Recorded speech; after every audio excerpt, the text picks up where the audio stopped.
Some of you guys are like, well, what I hope it would be is something we don't have to do. And I'm like, nope, not that far. Okay. All right, no one will be seated during the adjusting the camera scene. Okay.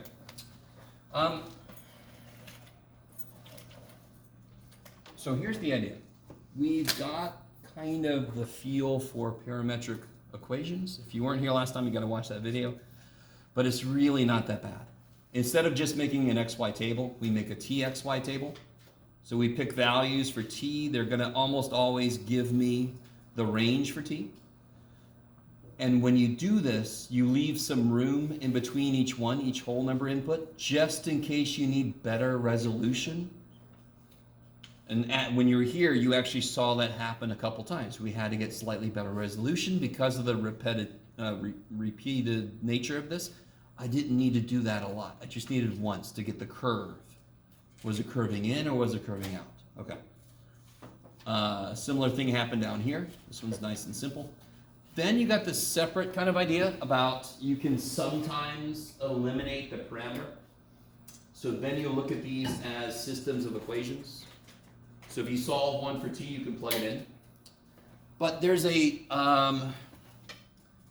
more general, there's another approach to eliminating the parameter. So let me give you a very simple example with a pen that I think is going to die. Let's see. What if I had this system of parametric equations? You could do it, Jeff.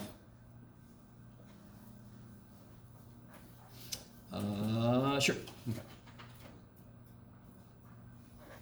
And I want you to eliminate the parameter. Do you want to solve for T? What would be involved in solving for T?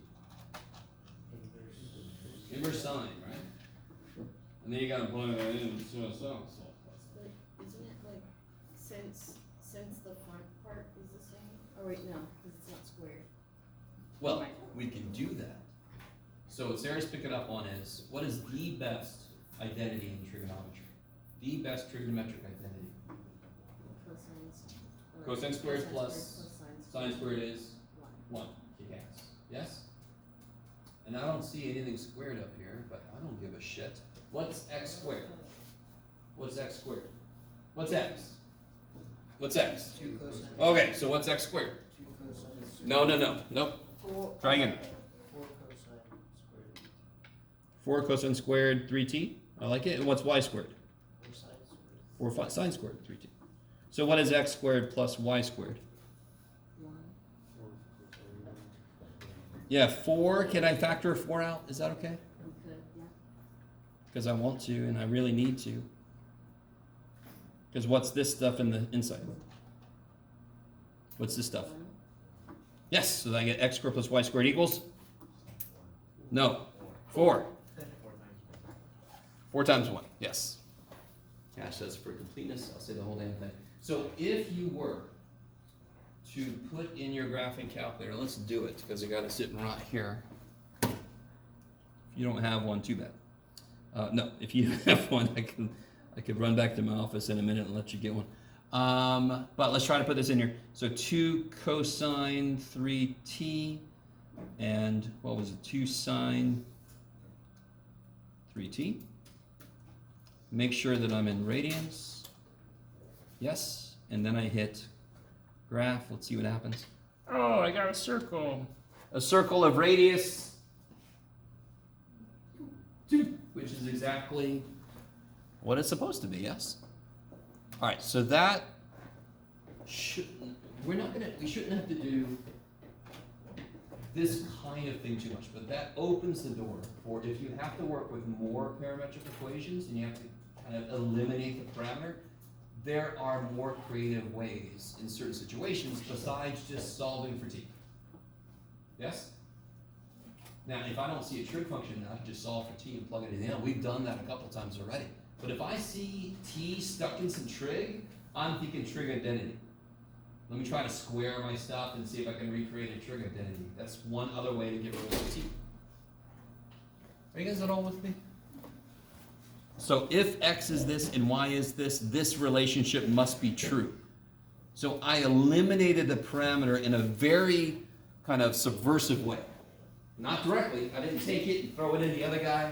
I kind of went behind the scenes and I said, okay, this has got to be true. And there's no t anymore, so I eliminated t without any bloodshed. I didn't have to kill it. And then I had to shove it in somewhere it didn't want to be. Okay, maybe? Love you guys. Yes. You good? You stretching? Okay. All right. Is that okay? So that's pretty much what we did last time was introduce the idea of parametric equations. I played with my Etch-a-Sketch up here and got paid for it. It was great. Then we did some example of plotting these things. It's just adding another letter to our table, just like we did in the past. And then we did some examples of eliminating the parameter. So the one example I hadn't done yet was one that you really, now real quick, you could take x divided by 2 and then take the inverse cosine and then divide by 3. Yes? And then take this and plug it in. I don't want to do that. I don't want to do that. So I don't. I do this. You guys okay? You guys all right? Okay. So what we're going to do today, which should not be a big surprise, is that and 10.3 and 10.4 are going to mimic this. 10.1 introduced parametric, which is a different way to find a position. So very quickly, can everybody see? I am at the origin. That's the x-axis and that's the y-axis. Are you with me? Okay, so if I want to get to Stephanie, if I use xy coordinates, if I use Cartesian coordinates, you could tell me to go this far, -3 on the x, and then 1 on the y. Yes? And then I'm all up in Stephanie's grill. Yes? She's like, If I want to use polar, you would say rotate this much and then go this far. Both ways find a point in a plane. Yes? So they're completely valid ways to do that. In fact, depending on the situation, one way might be better than the other. And in mathematics, especially if you go to 2A1, you're going to have situations where you're like, if you have to use x and y, it's impossible. But if you just convert it to R and theta, it's easy as shit. Or the other way around. So certain problems work better in polar. What do you think would be true about the problem so it would work better in polar? Circle. Yeah. So that's what we're going to get into tonight, is that idea of what's another way to find besides x and y? Is there another way to find where a point on a plane? Okay. So I got a little ahead of myself. Before we go to polar, let's talk about the calculus behind parametric.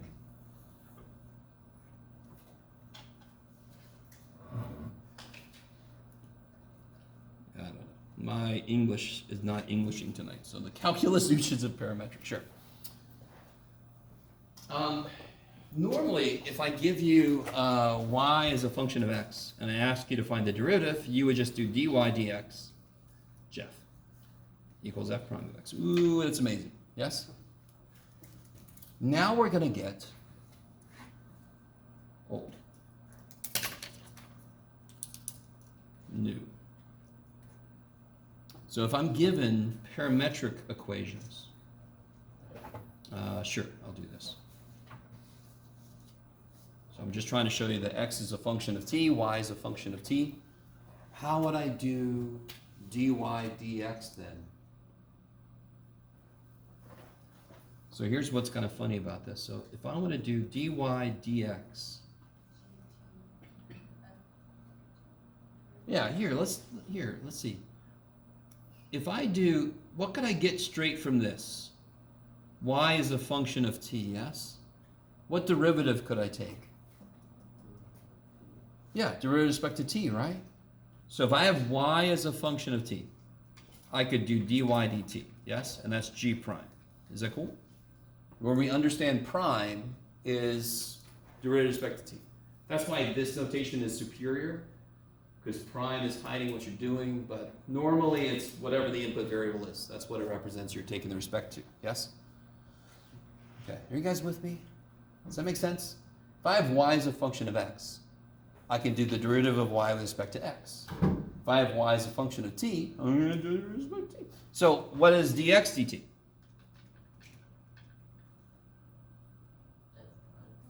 F prime t, yeah. So if I want to get dy dx, here's what's kind of funny. I could divide the top and the bottom by dt. I can do that to a fraction, correct? As long as what I'm dividing by is not 0, I can do that. And one thing we know about t is it is constantly changing. T is not allowed to not change. That's the whole idea, that it goes from something to something and it goes continuously. Just keeps moving, so it's impossible for dt to be 0. So is there ever a time I can't just divide by dt? When I'm talking about parametric? No, because it can't be 0. It's got to always be marching through its values, yes? So I can totally do that. I can divide top and bottom of a fraction by any non-zero thing I want to. Yes? And so now we have a valid way. If I'm given a set of parametric equations, how would I figure out dy dx? I would just take dy dt and divide by dx dt. So let's do an example. What if I had x is 2 cosine t and y is 3 sine t? Sure. And I want to know what dy dx is.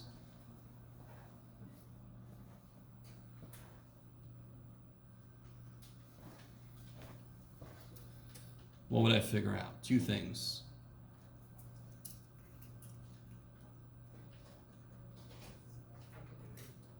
What's one thing I need to figure out? The derivative of 2 cosine t. With respect to? T. So I want dx dt. Sure. So what's dx dt? Negative 2 sine. Kick ass. And I want dy dt, yes? And what's dy dt? 3 cosine. Yeah. Let me stop for a minute. You guys with me?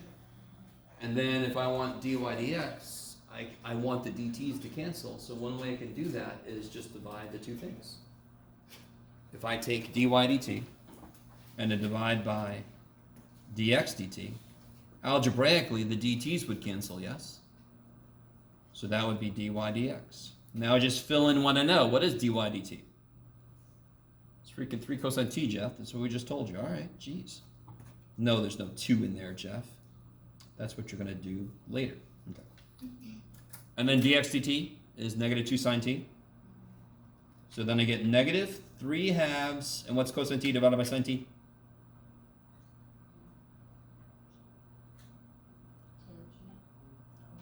No, in, cotangent. Yes, cot. Cot. That's way too nice to believe. I need you to understand it. We're getting to parametric equations, they're a little bit funky, I can make a freaking butterfly, and then you go, what the shit's calculus gonna look like? Easy. Not too bad, yes? Thank the gods. So now let's talk about integration. Oh boy. So, So if dx dt, that's the slope of that one, and what's dx Yeah. dy? dy dx, so, do you agree with me? Let's look back. When we did this, didn't we have a function? Okay. So, dy dx is much better for me in terms of once I have the picture drawn. Will I always be able to kill the t? Will I always be able to eliminate the t? We talked about this last time. I could have changed y just a little bit. I could have made it 2t squared minus 3t, and I would not have been able to eliminate the t. You guys kind of with me? Okay. Some of you are asleep. I'll be okay. Look around. You'll find. So I can't always solve for t. When I look at my graph, what variables do I see on my graph? what variables are represented in my graph? X and Y. So when I talk about slope, I'm talking about dy dx. That's what I can see, yes? T is hidden. There's no t-axis. You with me? So when I talk about slopes, I want to talk about what I can freaking see. What is the slope right there, yes? Well, let's do it. What should the slope be right here? You can see it. What should the slope be right there? You could do it. What's the slope right here? Yes, beautiful. Infinite, undefined. Yes, I'm going, yeah, holy shit, straight up, yes. And then I'm like, oh, thank you. But right there, the slope goes crazy, crazy. It's infinite, yes? All right. Figure out dy dx for number 2. Let's see what happens. And then we'll see if that happens at that point. We just got to remember which point that was in terms of what value of t makes that point happen.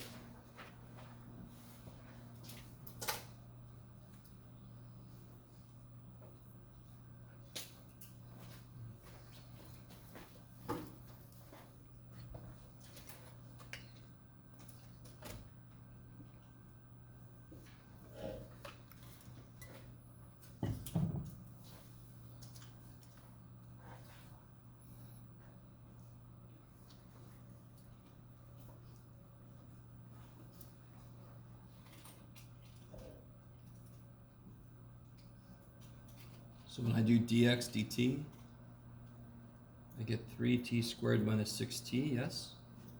When I do dy dt, I just get 2. So then dy dx is dy dt over dx dt is 2 over 3t squared minus 6t.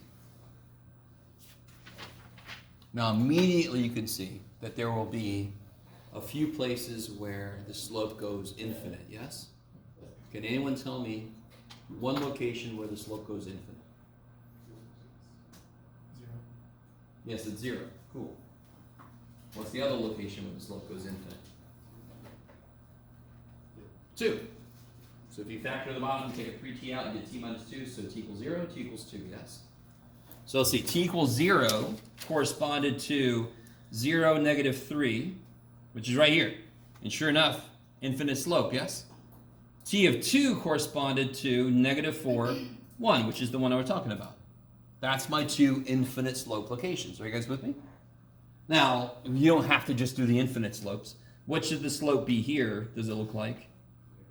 Should maybe be 0, and let's see, that point has a t of 3. So what do I get when I plug a 3 in here? I'm not going to get 0, so our guess wasn't right, but that's okay. In fact, is this ever 0? Is this slope ever 0? No. But it should be kind of close to 0, yes? But what this kind of does is it kind of keeps going. I didn't really capture this curve correctly. It should keep going like that. But let's see, what do we get at t equal 3? That's one way you can designate it.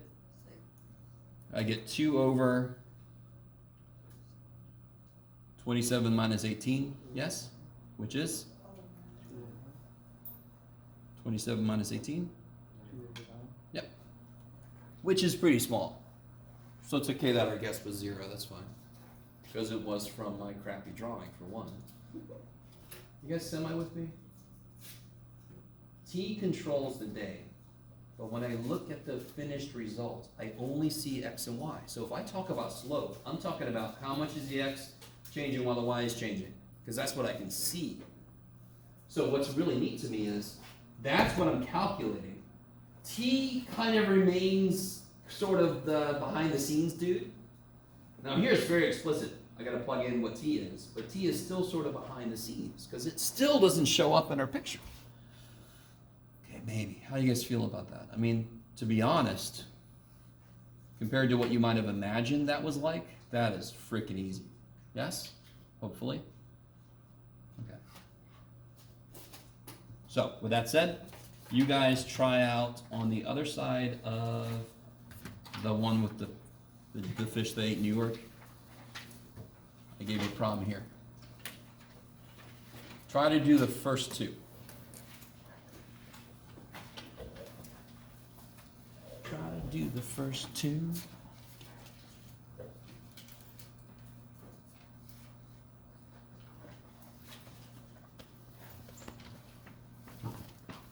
Jonas and Johnny, Sarah, Jesus.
All right, let me catch up to you. What's dy dt here for number 1? 1, that's beautiful. What's dx dt? 2t plus 3. Yeah, 2t plus 3. So then dy dx is just going to be 1 over 2t plus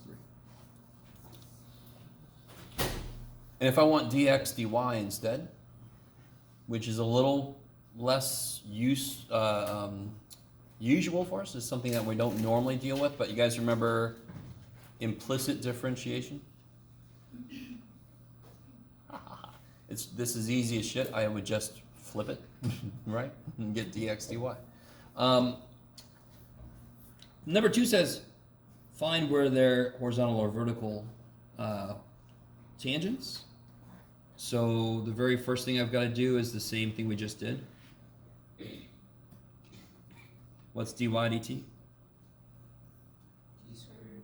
Yeah, the 3 comes down. That kicks a lot of ass. What's dx dt? 4t.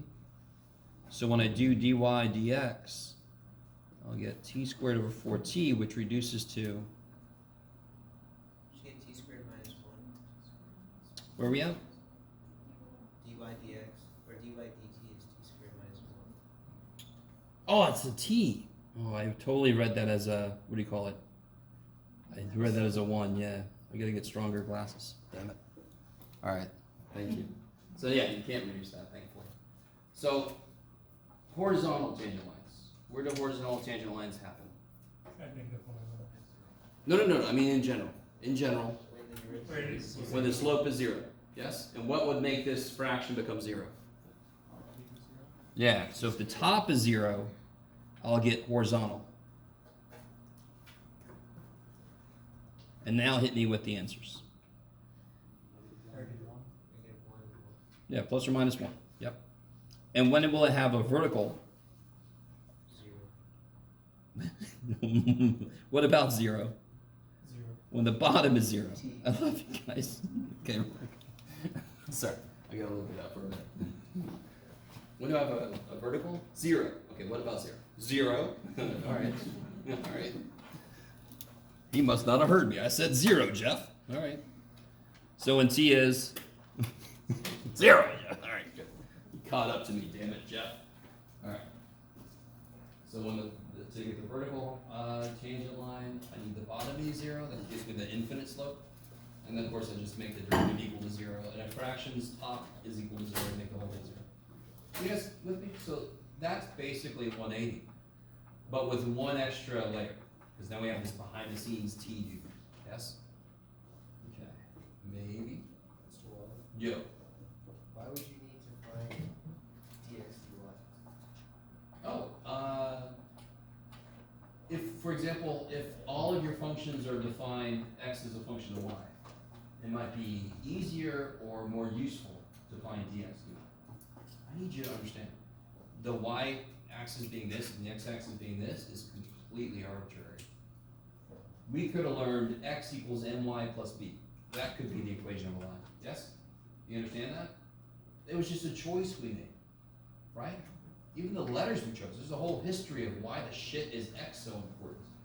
There's nothing special about it, it's kind of neat. It relates to some ways that they notated and it just kind of like carried through. Has nothing to do with pirate treasure maps, unfortunately. Okay, how do you guys feel about that? This should feel very familiar. It's got some new layers to it, but it's really not that far removed from what you've already done in Math 180. Now, number 3 should sound very, very, very familiar, but with that extra layer of T, right? You did number 3 a billion times, give or take 3 times in Math 180, yes? Find the equation of the tangent line, right? Did you not do that a billion times? So here I am going, let's do it again. So in order to find the equation of a tangent line, what 2 things do I need? Slope. Slope tells me how I'm moving. I need a point to tell me where my line is. So if you give me a slope, it could be any of these, yes? If you tell me no, you gotta go through that point, I'm like, oh shit, it's that one. So a slope and a point together specify a line.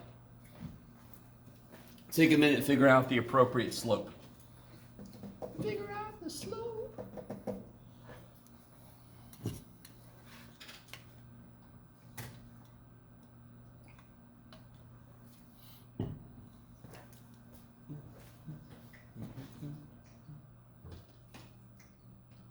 By the way, if you're on WebAssign, I just built some Chapter 10 homework.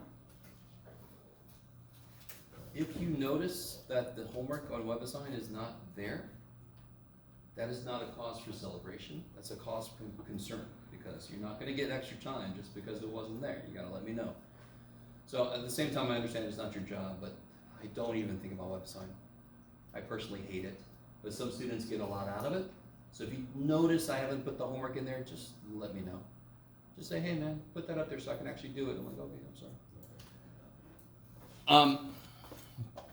Okay. I'm gonna kind of work with you on this one.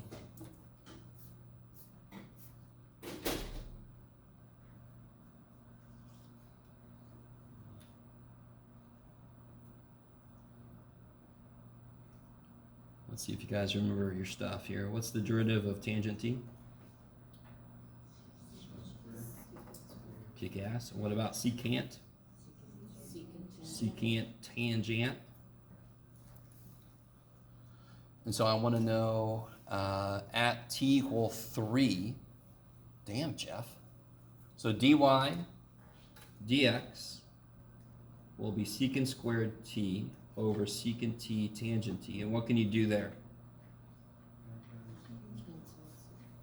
Cancel one of those secants. Can you do anything else? Reduce it to 1%. Yeah. Secant is 1 over tangent is sine over cosine, so the over cosines cancel, yes. So this would be 1 over cosine over sine over cosine, which becomes bam bam 1 over sine. And what's 1 over sine? Cosecant. Holy shit. Why did I pick 3? I don't know. Sure, we'll do that. Okay, this is just going to be a little gross, but we'll be okay. So that's my derivative. That's my slope in general, and I want the slope when t is 3. So I get dy dx at t equal 3 is cosecant 3. Woohoo! Don't plug it in your calculator, you're just going to get some ugly decimal, yeah? Leave it like this. So that's my m, yes? That's m. What else do I need? The b, well, I'm not going to be able to get the b, unfortunately. Too bad for me. I can get a point. How do I get the point that this goes through? What point does this go through? My line. Yeah, plug a 3 into the original dudes, right? So it goes through the point secant 3, tangent 3. Good Lord, Jeff. What was I on? Okay. So my point is secant 3, tangent 3. This is a beautiful process problem. The process does not give the first shit that we have cosecant 3, secant 3. It doesn't give a shit. What is the process, though? I don't have B, do I?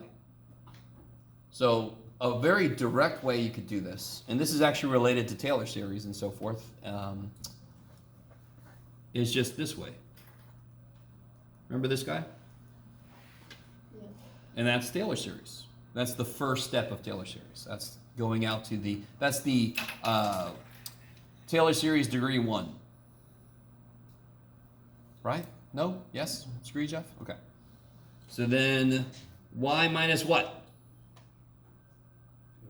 Good. My point. Tangent 3 equals m cosecant 3 times x minus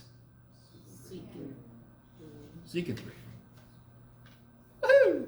So again, y minus tangent 3 equals x cosecant 3. Now, does anyone know what cosecant 3 times secant 3 is?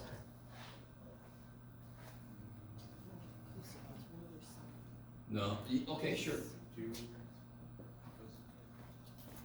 Cosecant's 1 over sine. There's no really good way to put this. Yes? That's 1 over sine, that's 1 over cosine. But that doesn't really help us out. So I'm just going to write cosecant 3, secant 3. So if you add tangent 3 over, you get the equation of the line. Okay. Now part of me doesn't give the first shit if you don't like how that looks, because that's even better. I don't actually have to put anything together, do I? I just have to write it. So on one level, that's fantastic. I don't have shit to put together. But some of you guys, more of you guys are looking at it like, that's horrible, Jeff. But I'm done. If those were numbers, I'm not done. I gotta put them together. Yes? I don't want to talk like this. All right, maybe? Now look, I don't blame you that you're not necessarily the best at dealing with this, but do you guys understand what I mean by this is a process problem? The process is what's important. I'm plugging this crap in that I don't even know what it is. So I have to follow the process. I can't just rely on my ability just to put stuff together because they're numbers. I have to follow the process. Okay, not a pretty thing, but again, I don't care. Okay. I'm curious. All right. Let me see if you guys can humor me for a second. I can't remember. Let's try. All right. I'm just going to do this, so it's too bad for you. I'm going to go to Desmos. I can't remember if Desmos can handle multiple coordinates at once. So just give me a moment. I want to show you something with what we just did. What was it again? Where'd it go? You can do it, Jeff. There it is. So here's how I put parametric in the Desmos. I put the x piece and the y piece as if they're part of a point. So that's x equals secant t and y equals tangent t. Yes? And I didn't really give this at t equal 3, so I at least want 3 to show up. So I'm going to go 0 to 5. Dude. Oh, look at that poor little guy back here. Okay. So it's a hyperbola. Neat. Okay. Now I'm going to try to see. Stop moving.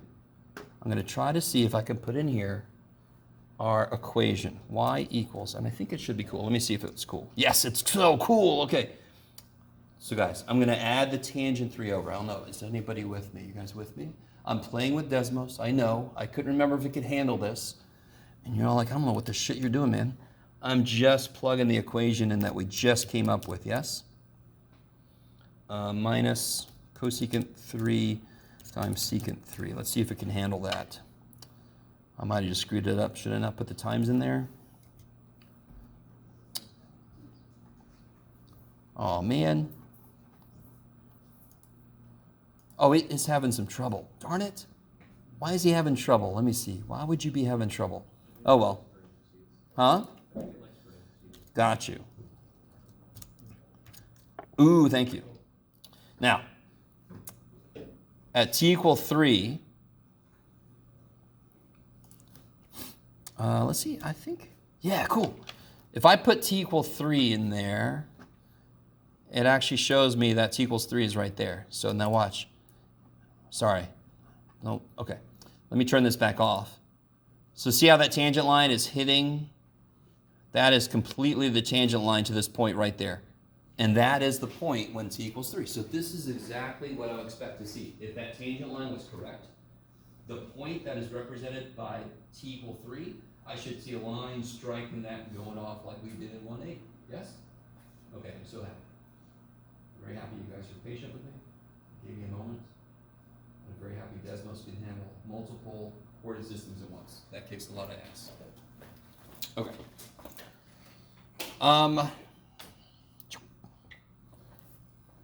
Now, let me kind of build up to this next thing.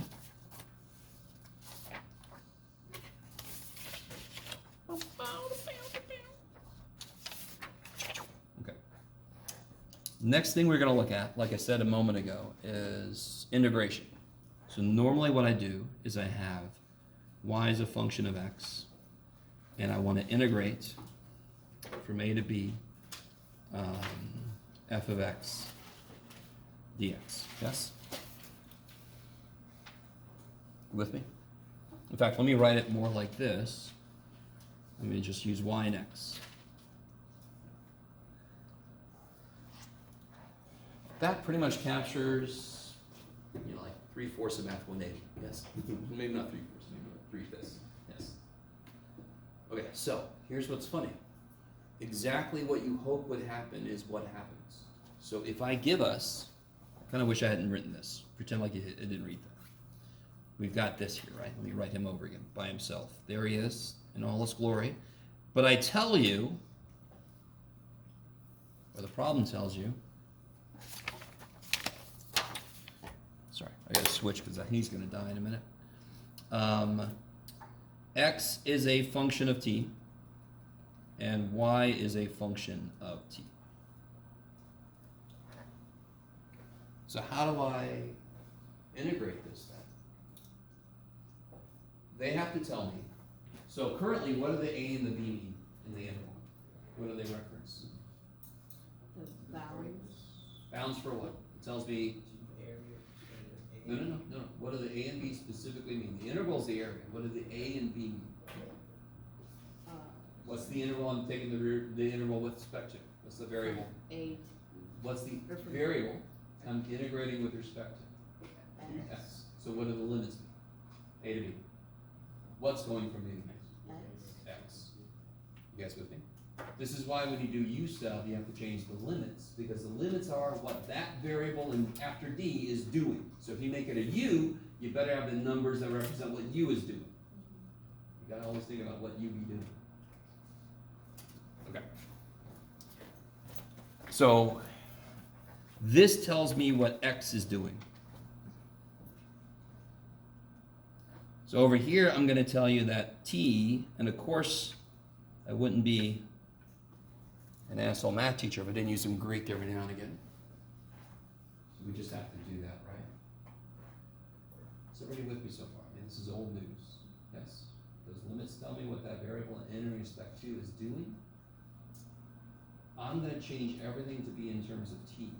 So it's sort of like a substitution. So what am I going to put in place of y?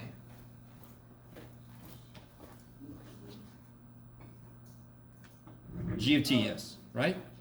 What am I going to put? Do I know this yet? No. Can you figure it out? What is dx? F prime of t. Keep going. Keep going. If you let u equal to 3x squared, what's du?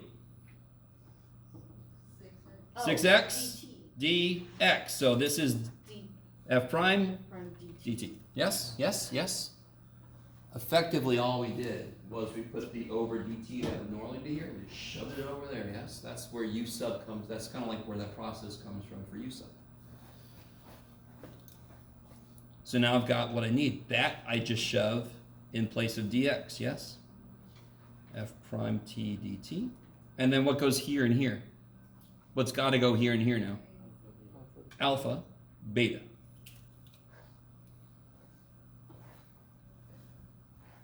I don't know how you feel about that. However you feel, I want you to realize that is much easier than you could have imagined. That is pretty straightforward, because they have to tell me X is whatever, Y is whatever, and then I don't have to do a derivative of both, because I just need dx, right? And the Y, just shove it in there the way it is. That's beautiful. So, let me see. Did I give us, I gave us a prompt. Past Jeff doing shit. How did I write it? I used alpha and beta. I'm sorry. It's been a while since I made this handout, so I forgot what past Jeff did. I'll keep on using the same handout until it becomes an issue. Okay. So I kind of explained exactly what I just explained again for you there, so you can have this sitting next to you as you do the homework. Then you go ahead and try to do that problem. If you feel like it, you can check with people near you to see if you want to compare what you're doing. Do the problem. Do that example. Do this problem right here, yes? Do it. Do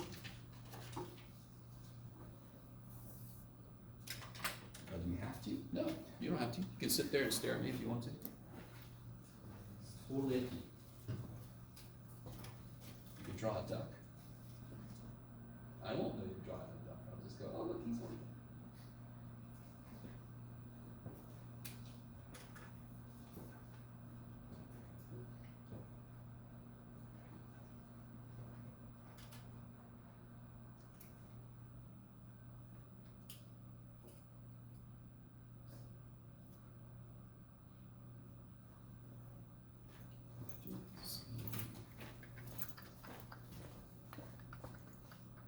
Yes, cool.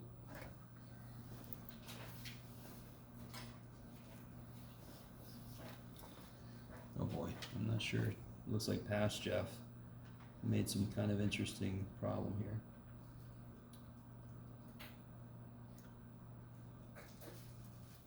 So I give you something interesting. For one thing, it's enclosed by the x-axis, yes?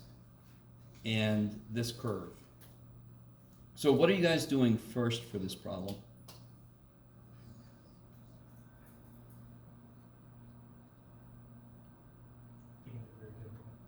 Okay, taking the derivative of x, I like it. So what's dx?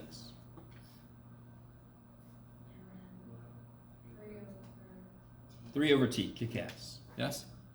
So I know there's gonna be one thing that we have to figure out that's not told to me, but I know what my integral is gonna look like in terms of t, yes? What am I gonna put here? And by the way, this is dt, yes? So what goes here? Yeah, 6t minus 4 minus 2t squared. And then what goes here? 3 over t dt. So what's the one thing I don't know yet? The bounds. Yeah, I don't know the bounds. Yes?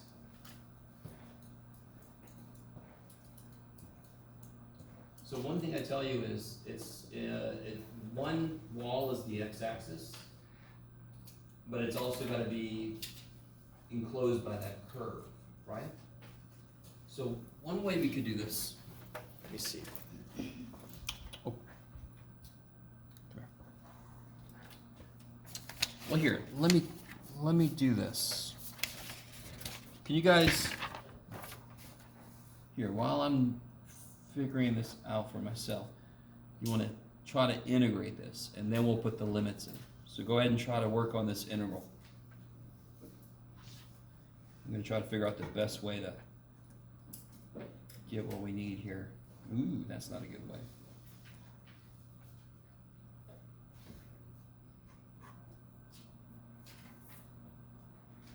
Oh yeah, okay, that'll work.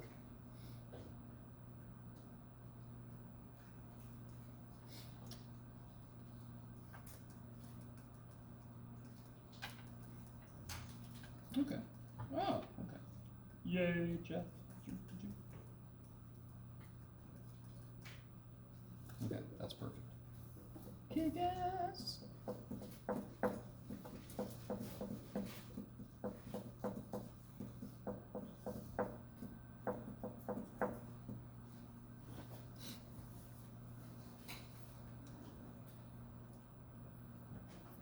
So this integral's not bad at all, yeah? You guys agree? So 6t times this will just be 18 minus 12 over t minus 6t. Is that cool? And then the integral's really straightforward, yes? Now, go ahead and finish it up. We'll put the limits here. I'll just put alpha and beta for the moment.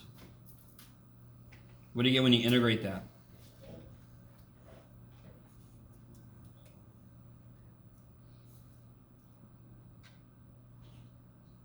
What do you get? What's happening? Say again? 18t. Good. Good start.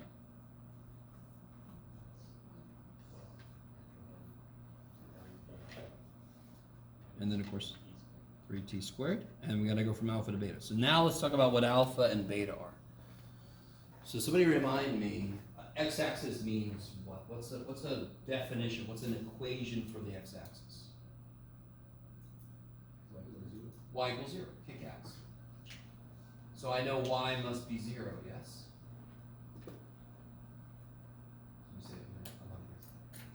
I want to know when is y 0? For what values of t is y 0? And then I want to live between those. Because that's going to be the bounds between, that keeps me between the curve and the x-axis. So let me go through it again. X-axis means y is 0. What do I know about y? What is y? 6t minus 4 minus 2t squared, so I'm going to set that equal to 0. do it. Solve for t.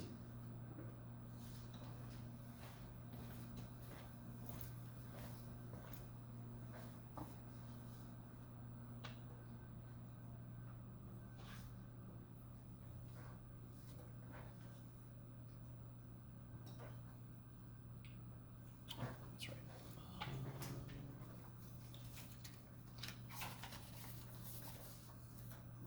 That's those.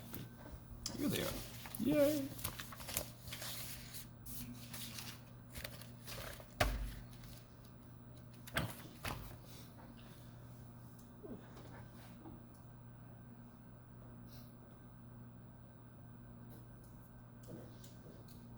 So a couple things you could do for yourself when you try to solve this is set it equal to 0, right?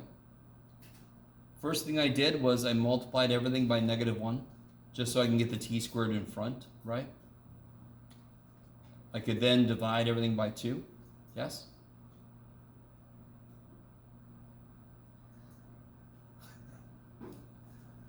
So just to reiterate, I never want to play poker with any of you.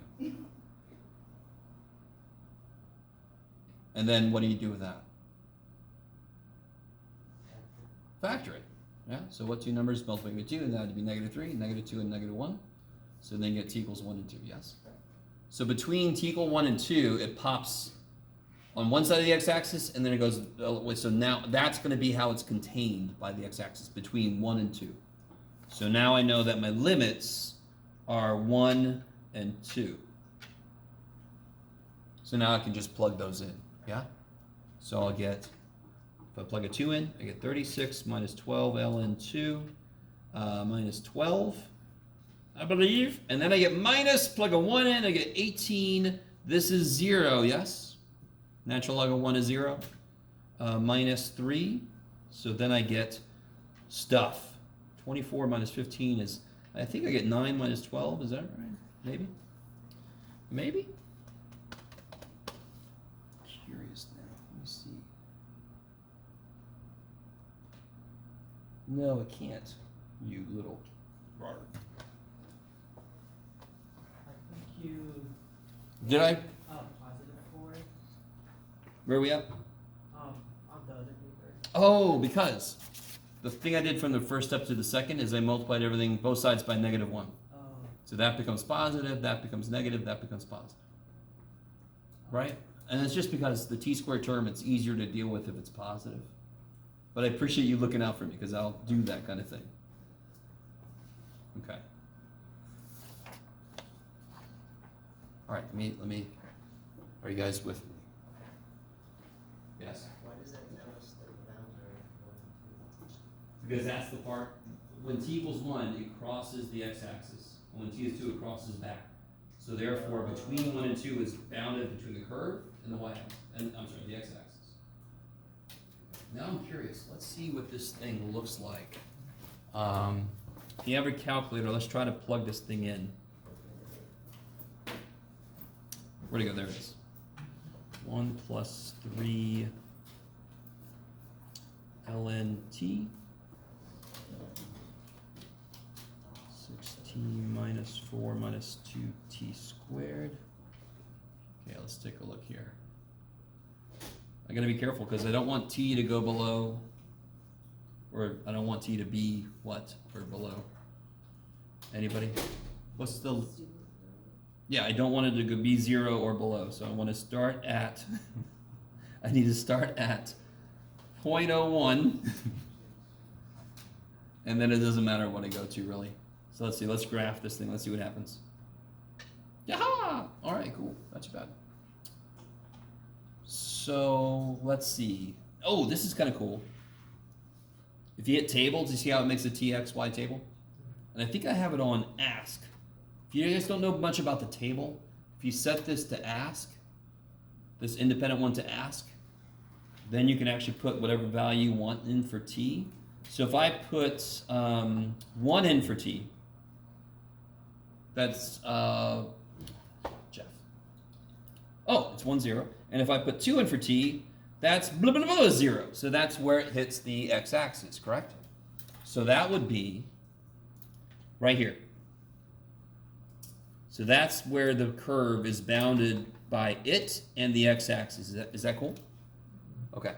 Did I have to know what it looks like to kind of tell from the work? No, from the work we can see 1 to 2 it pops and then it pops. So I know between 1 and 2 it's between the x-axis and the curve. But it's kind of nice to be able to graph it and see, oh yeah. Okay, maybe. Maybe, okay. So, let me see. Yes, okay, good. So this is not horrible. It's not bad. It's relatively nice. This is huge though. Right now I'm teaching Calculus 3 and we're doing the analog of this in 3 dimensions. So if anybody has to take Calc 3, a lot of your life is going to be determined by t. You're going to have these vectors that live in space, and they're going to be kind of like drawn out as you let t go from something to something. So t is going to be involved in quite a few calculations. It's going to be a little parameter in the background controlling everything the same way it is here. So this is kind of like your baby step into this idea. The other thing that's going to happen a decent amount in Calc 3 are polar coordinates. So if there's no questions on this handout, we're going to transition into polar, which is section 10.3. Yeah. In the book it says that a curve could have 2 tangent lines. Where are we at? 674.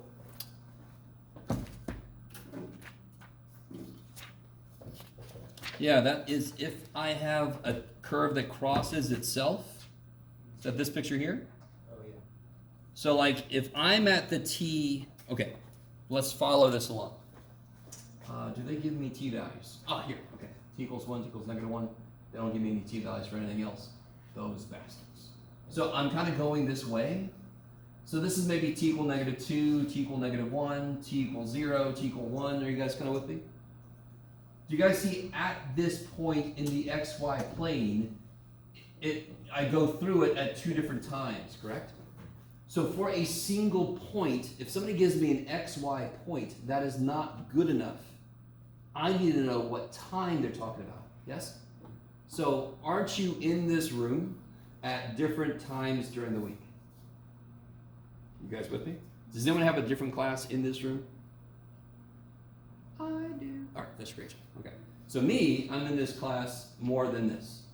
So this is the class. So here I am on Tuesday, and then here I am on Wednesday. I'm back in here again for one of my 3 classes on Wednesday. Are you guys kind of with me? If they tell me, I I need you guys with me. So see how t is -1 here? Do you guys agree that maybe t is -2 here? Because I'm moving in this direction, yes? T is -2, t is -1, t is 0, t is 1. Are you with me? So that's how I can trace this out. So if I have a missile, it could very well, either hopefully this is meant, but it could kind of like turn on itself and cross its own path. So it's very important for us to know at what time are you talking about when it was here. Yes? Okay. If I give you t equals -2, do you see how the slope is going to be like this? Is going to be kind of negative in terms of my xy. If I give you t equal to 2, it's going to be this way. It's going to be positive, yeah? Does that answer your question? That they're trying to point out that they have to give me the t value. If they just give me the xy value, there could be multiple t values that give me that, because I could go back through that point again. I could go back through that point an infinite number of times. Oh, holy shit. So they have to give me the t value. And that's another reason why it kind of makes sense that our dy dx ends up being a function of t. It can't be a function of x and y because look what we just said. It would have to be something that if I plug in a 3 and a 0, I get multiple outputs. I can't do that. So it's got to be a function of t. So if somebody tells me the t, I know exactly when I'm going through that point and what orientation I'm going through that point. That's the slope, yes?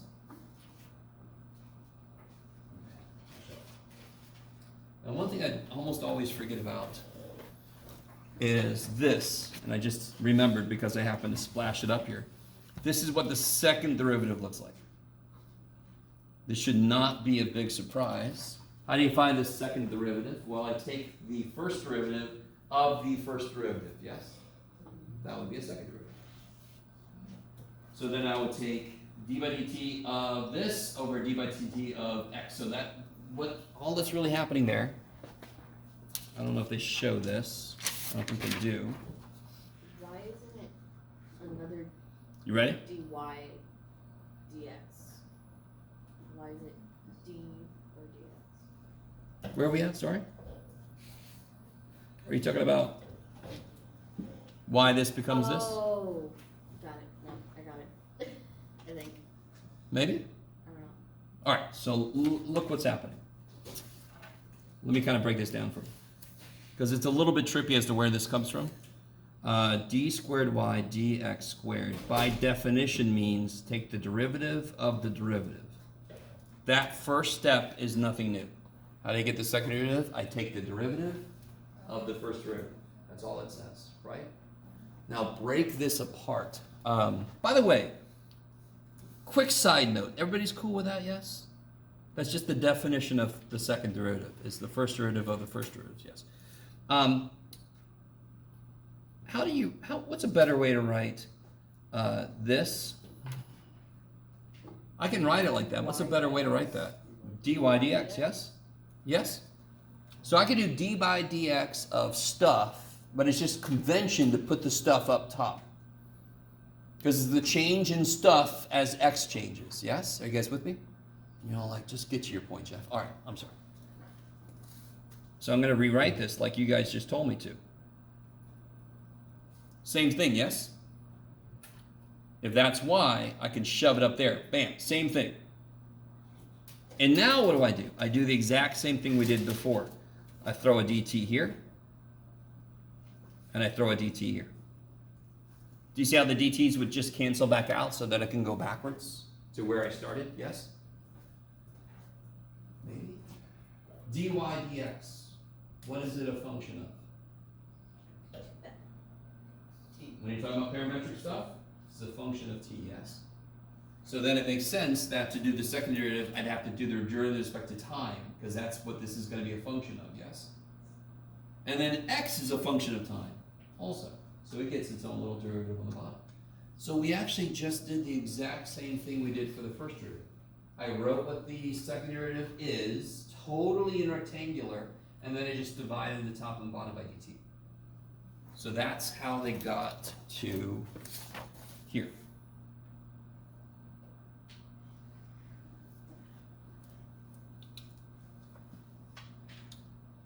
So, if I take any problem we already did, oh, do I want to do that one? Sure. Look at this one. Remember this guy? We got if I want to get this guy's second derivative, by the way, this is dy dx, yes?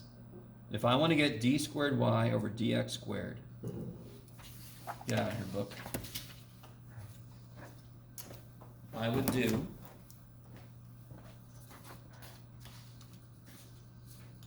d by dt, dy dx, over dx dt.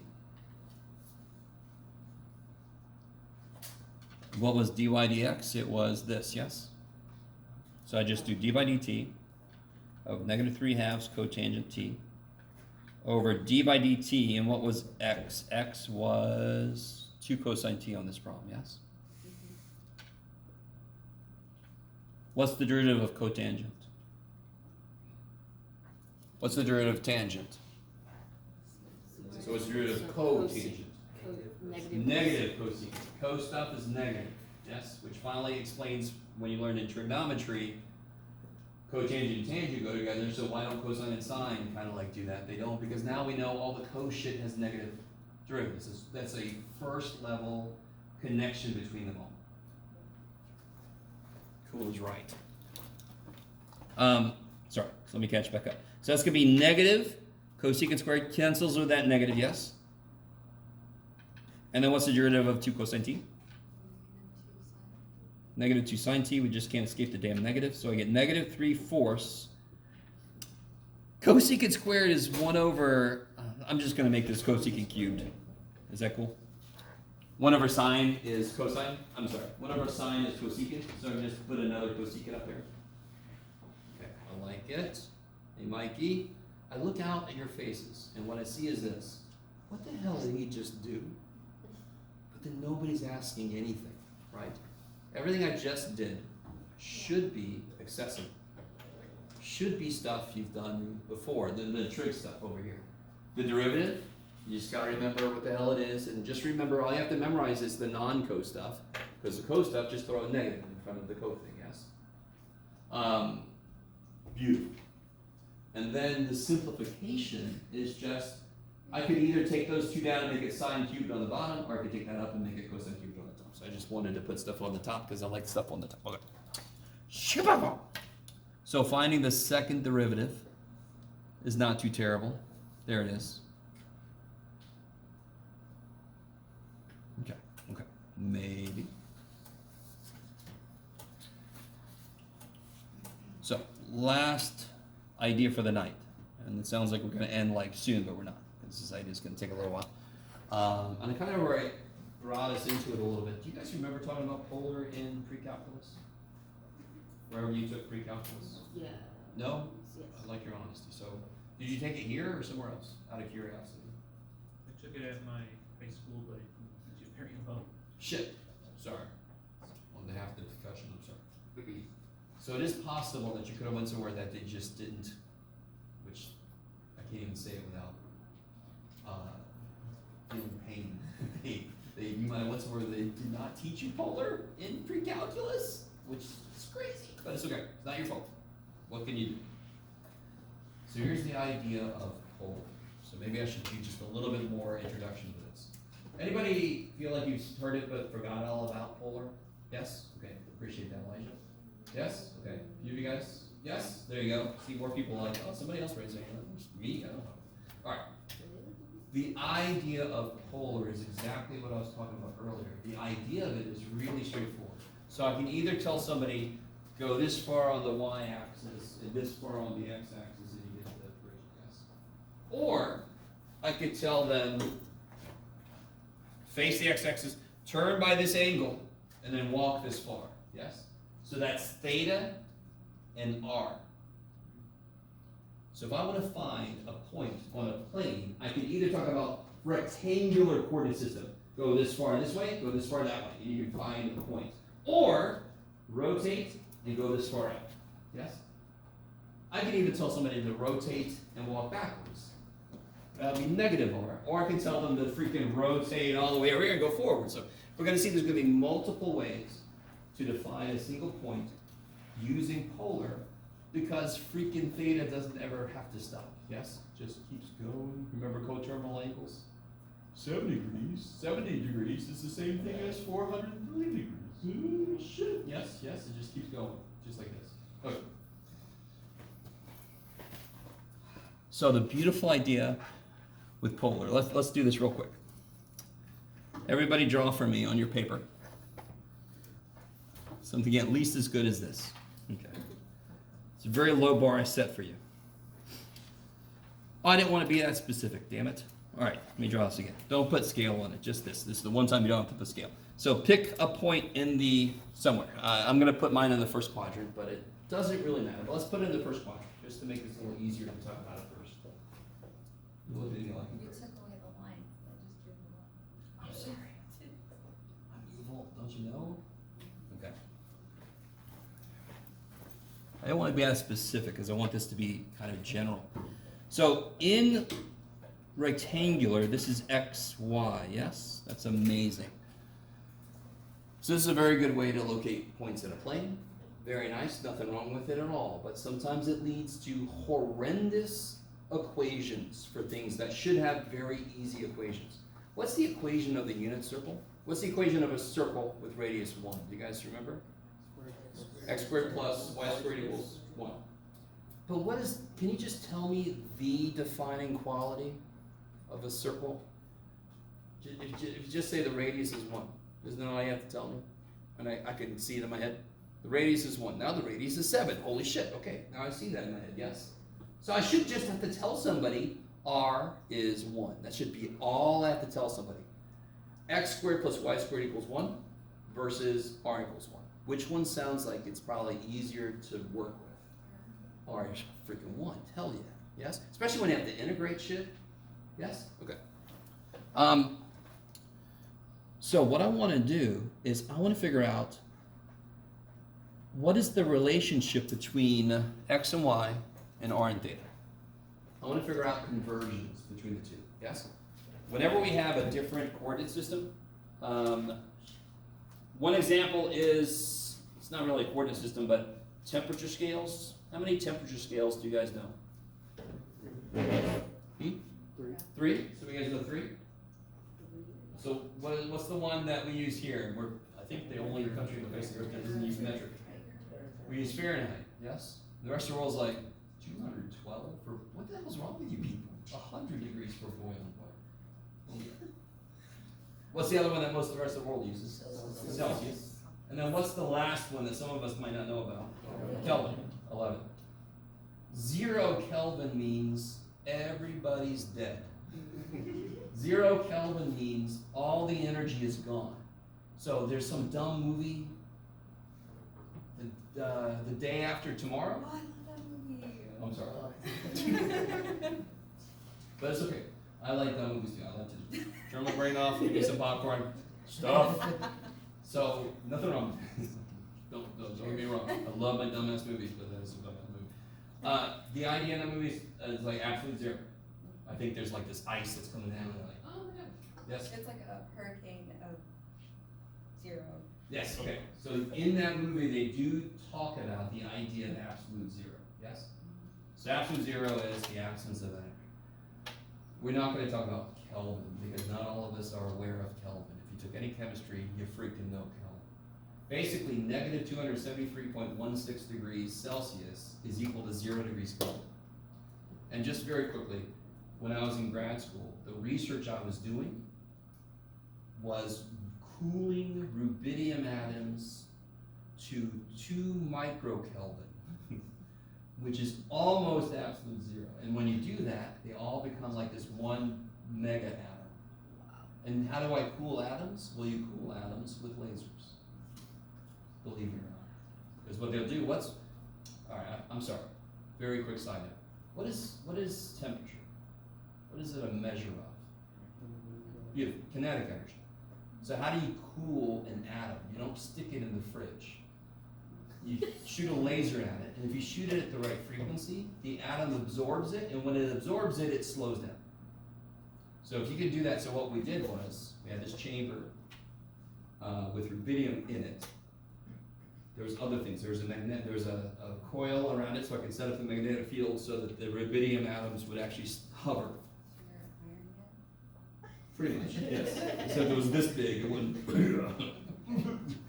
Anyway, and then I shot a laser through the ports, and it had these mirrors, so the laser would go all the different directions through the rubidium atoms. So whichever way they were moving, they would absorb the laser light and slow down. Yes? Why am I saying all this? I'm sorry. I don't get to talk about my research. So we were trying to make ultra cold atoms. Just because then you could poke it. Literally, it would take very minuscule things and make it macro level. So you could see how a mega atom reacts. You could see it better if you make them all coalesce into one big atom. I'll stop, I'm sorry. Is that seriously the whole reason why you did that? No, to be honest, have you guys ever seen Real Genius? It's a movie from the 80s. Val Kilmer's in there. So the whole thing was trying to get this laser to have a better output, and it was the military that wanted it, yes? So unfortunately, the research I was doing, come to find out, one application of it would be to make a maser, which is a matter laser.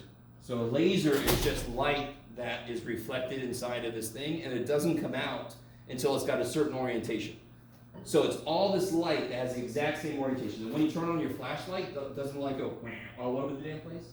So a laser doesn't let the light out unless it's perfectly got this perfect orientation. And that's why if you crank it to the right frequency, it'll hurt somebody on the other side. Because that's like all that energy concentrated. Are you with me? A maser would be atoms all emitted at the same direction. And that sucker would obliterate shit. Okay. Funny thing is, if you ever watch Real Genius, it's the exact same idea. Sorry. Coming back to this. Everything I just talked about will not be on a future test. Okay? I'm very sorry.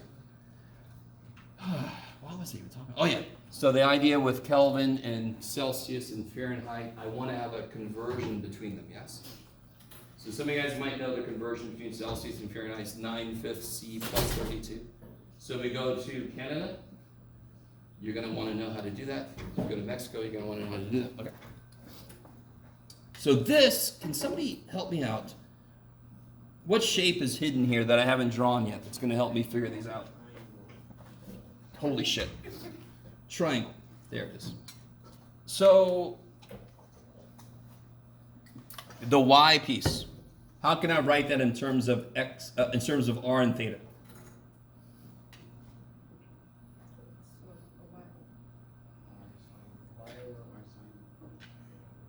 All right, let's do this. What's sine theta? Y over r, yes? Yeah. Yes? Okay. Let me see if you guys like what I'm about to say. And you're like, I don't like most of what you say. Okay. This is not true, but it's a nifty way to think of this. Sine is the percentage of the hypotenuse that lies in the y direction. So if I want to know what y is, I take the hypotenuse times sine of the angle across radius. So as long as your angle is in the base, that works. So TOA sucks. So my y piece, the angles of the base, is always going to be the hypotenuse times sine theta. It's like a percentage of r in the y direction. Cosine is the percentage of r that goes in the x direction. So x will be the percentage of r. You guys kind of with me? It's not true because sine and cosine are not linear, but it still works beautifully because what's the biggest sine can be? The biggest cosine can be. And what's the most percentage of something you can have? 100%, yes? The minute you get above 100, you don't have one thing, you have more than one thing. So get at it. You with me? You got 200% pizza. Now you got 2 pizzas. Shut up. This is the conversion between r theta and xy. So if I know r and theta, I just throw them in to figure out x and y. Okay. Just like if I know Celsius, I can throw it into that equation, figure out Fahrenheit. Same way. What about if I want to go the other way? What is another relationship I see up here? Anything else related a certain way? I don't know, maybe these things. Do it again. How are the sides of the triangle related? But that's right, the old Greek dude. What's the old Greek dude say? Probably some old Greeks, Jeff. Right, so, speaking Greek, like you do all the time, Jeff. All right. So x squared plus y squared is r squared. So if I know r and theta, these take me back to x, y. If I know x and y, this is half of what I need, yes? I can figure out what r is. How the shit do I figure out what theta is? What trig function would relate x, y, and theta? Tangent. What's tangent of theta? Y over x, yes? Real quick, what's the slope of something? The change in what on top? The change in y over the change in x. So y over x, basically, yes? And what do we call a line that has a slope at a point on a function? Tangent line. So tangent is y over x, right? Math people, we always, well, let's call it tangent line because tangent's y over x. That's basically why we call it a tangent line. Okay. So these are the conversions, and if you took a, well, you can't take a look at the thing I haven't given you yet. So let me give it to you. Okay.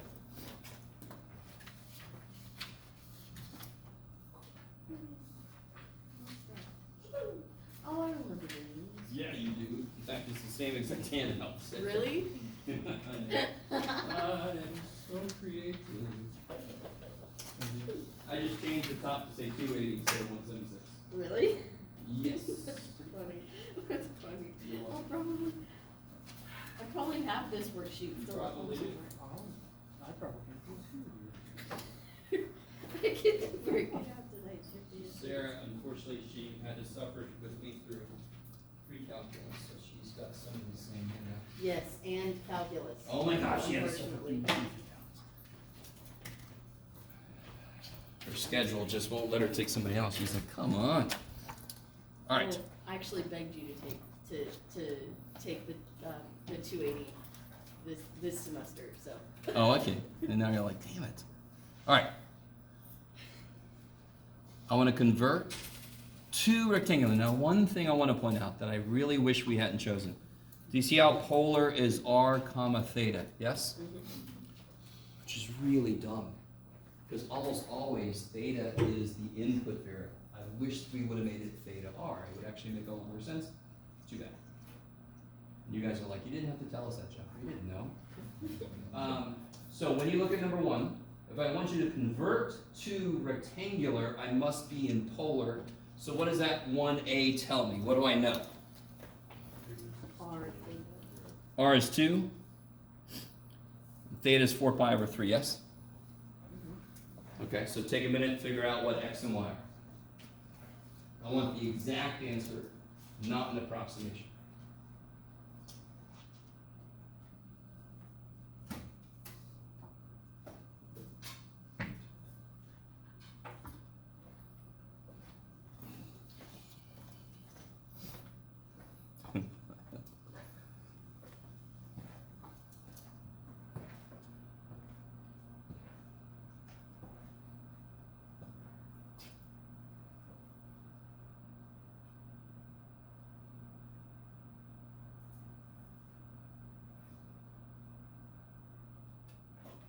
Catch up to you.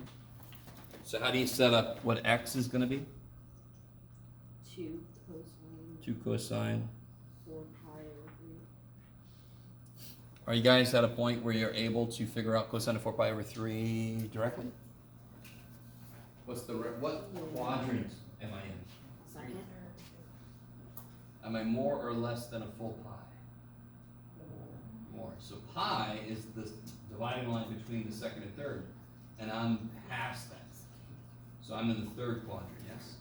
I'm 1/3 of a pi past pi. So I'm in the third quadrant. Is that cool? If everything I'm saying at the moment is complete gibberish to you, this is bad. This means that you have somehow gotten here without trig, and somehow you made it through chapter 7. even though there's a ton of trig in chapter 7. Okay. What is the cosine of pi over 3? That's my reference angle, right? Yeah, cosine of 60 is far away from the x-axis. That's where it doesn't like it. It's 1/2. I'm in the third quadrant though, so it's actually negative. So I get 2 times negative 1/2 is negative 1. That's crazy. So what's y? It'll be twice sine of 4 pi over 3. And again, I'm in the third quadrant, so sine is also negative. And if cosine is small, sine must be big. So what's the sine of pi over 3? Right. 3 over 2. I like it. So you got negative root 3 over 2. So you get negative root 3. So this point becomes the point, where'd it go? There it is, Jeff. Negative 1, negative root 3. Why do I feel pretty good about that? Because where would that point end up if I plotted it? Which quadrant would it be? Good. So just make sure whatever quadrant the point is in the first place better be what your answer is, or else you're wrong. B would work the same way, right? Don't care about leaving room for that. We're not going to do part B. Things get trippy for number 2. So remind me, what is y in polar? No, be very specific. What is y exactly equal to? R sine theta, yes? What do you wish, therefore, was in front of the sine? I wish there was a freaking R in front of the sign, because then it would just straight up become Y, yes? So how do I want an R there. How do I put it there?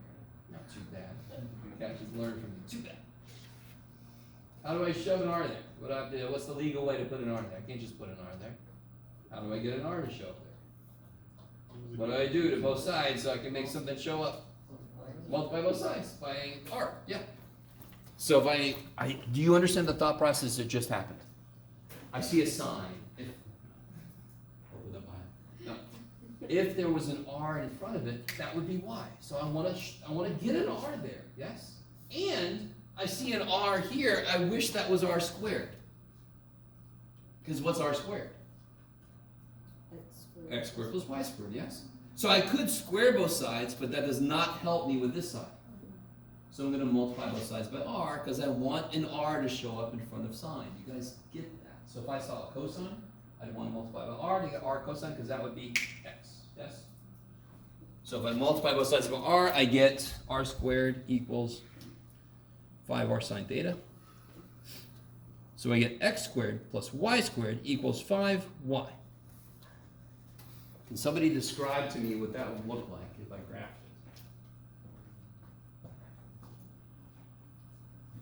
it? You don't have to be precise. You just have to tell me what the shape would be. Circle. Is the center 0, 0? Hell no. If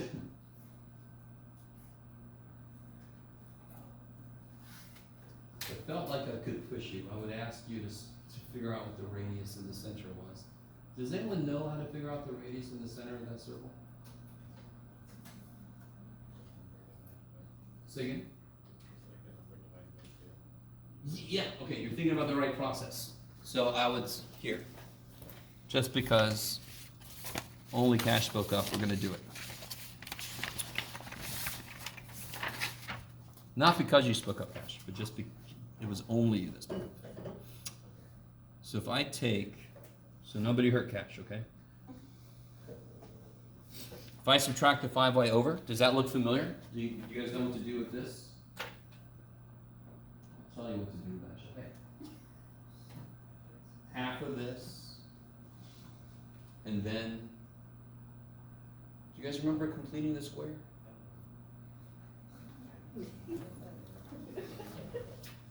First step is take half of this, and the second step is square that.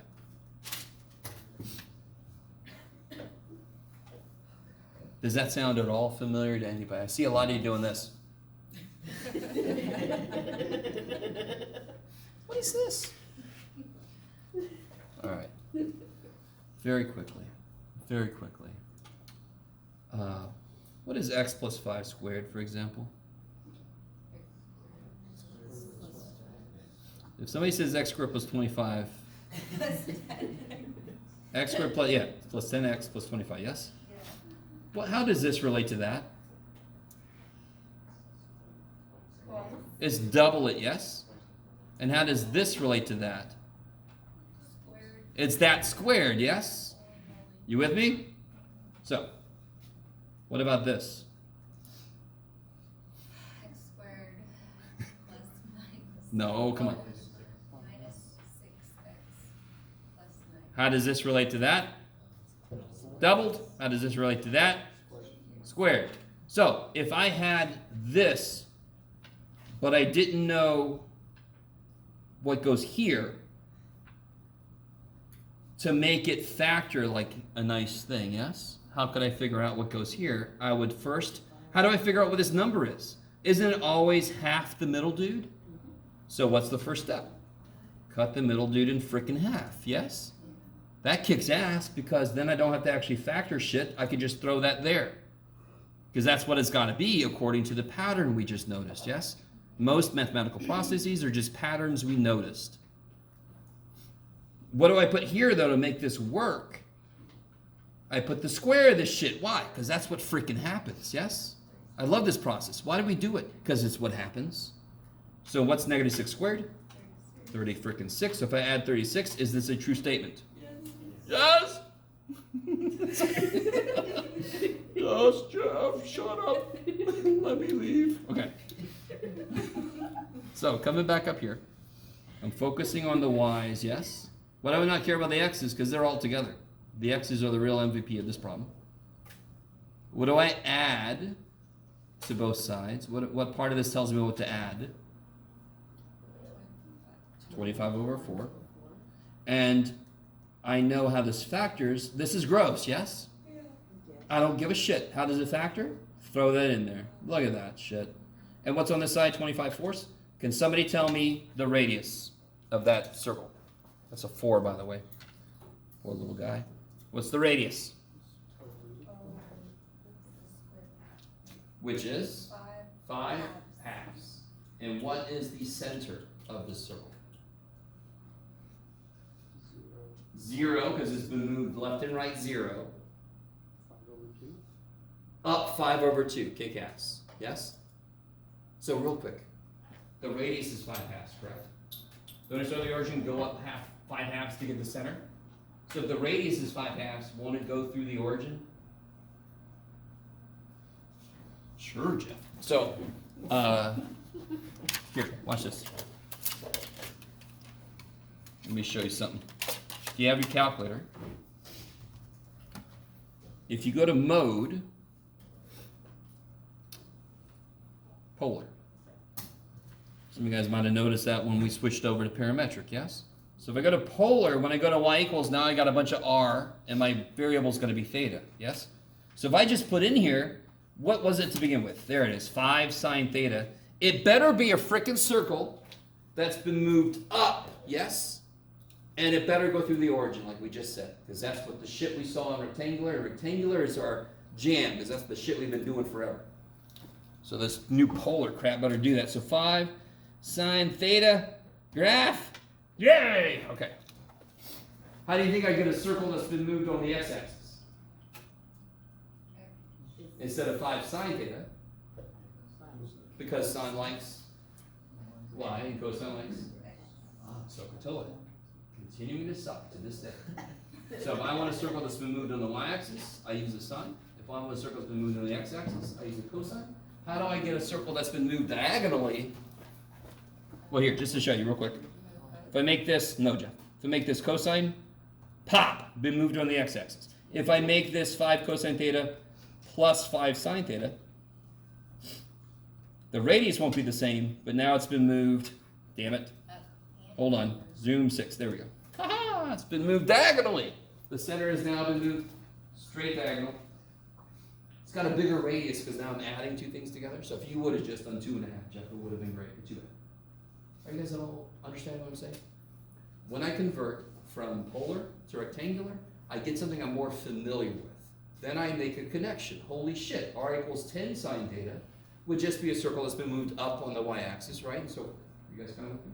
Okay. These are not things we're going to know. It's sort of like if I go to Canada, I'm not going to know Celsius at first. I'm going to have to be converting in my head. Maybe a few years later, now I know Celsius, bam, bam, bam, because I'm living in it, correct? Okay.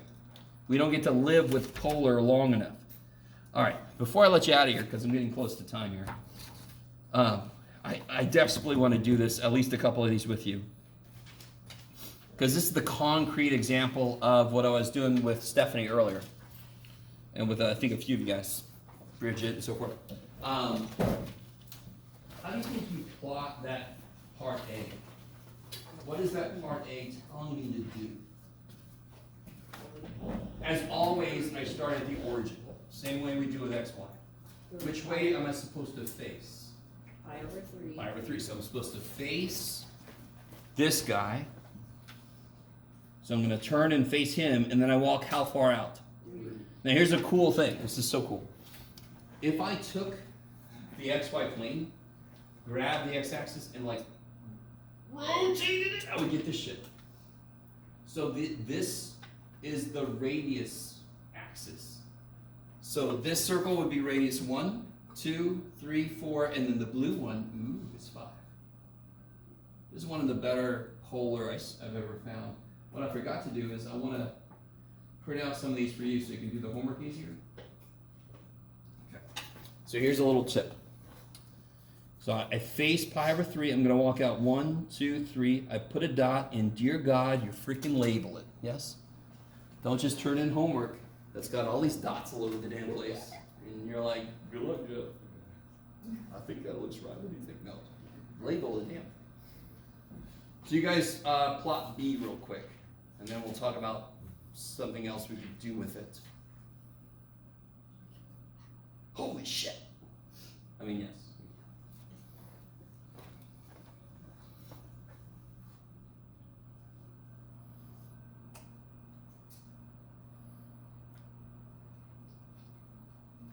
So, if you've plotted part B, can you describe where it is in terms of x, y? Can you guys all see the x, y axis still exists in there?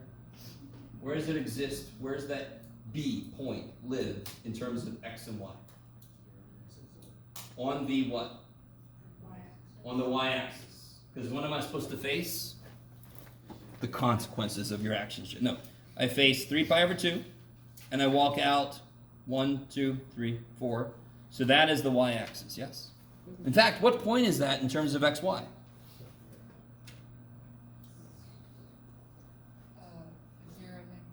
0, -4. Kick ass. So if I converted this point from r theta to x, y, I would get freaking 0, -4. Yes? Yes. Okay. This guy, I could represent this point in infinite number of ways. But what if I wanted to represent it with a pi over 2 instead? I want somebody to get here, but I want them to face pi over 2. How would I get them to do this? So they face pi over 2. How do I make them get here? Make them walk backwards. So then your r can be negative to represent backwards motion. We're not used to that because r normally means radius, and you can't have a negative radius in a circle, does it? Yes, you can. But here, r just means walk backwards. That's all it means. And theta can be negative. And theta, you could add 360 degrees to it, or 2 pi, yes. So of course you get an infinite number of ways to do each point, but we're not going to go crazy. I'm just going to ask, normally I'll ask you for 2 more representations at most. Okay. How do you guys feel about that? Yes? No? Relatively, this 10-3 should be really nice. None of this up here is new. None of that is new. All of that is old. We're just using it in a different way. And this might be very new to some of you guys, but do you agree with me that it's really pretty straightforward? Okay. All right. That's enough. I'm going to let you guys out here. A little early. Why not? So, have I announced the next quiz yet? No, you said it was, you were thinking about it. That's right. What's happening a week from Thursday? Our last test. Holy shit. I'm going to give you a quiz this Thursday. on, I think, yeah, okay. It's only gonna be on 10-1, Okay. because we finished 10-2 today. I do want you to give one more quiz. It's only gonna be 10-1. I have to give it to you this Thursday, because there's no time after that. No. Sorry. I can't remember who is teaching. Didn't we talk about lines, funk, and I thought Jenny was? No. Yeah. Yeah, it's pretty late. It's like starting at this time, ending at like I've had lines before. 9:30, 10. I don't know. That was pre-calculus. Oh, thank you. I don't know. We'd have to ask other people. I know Ray is a person. I've never seen him teach.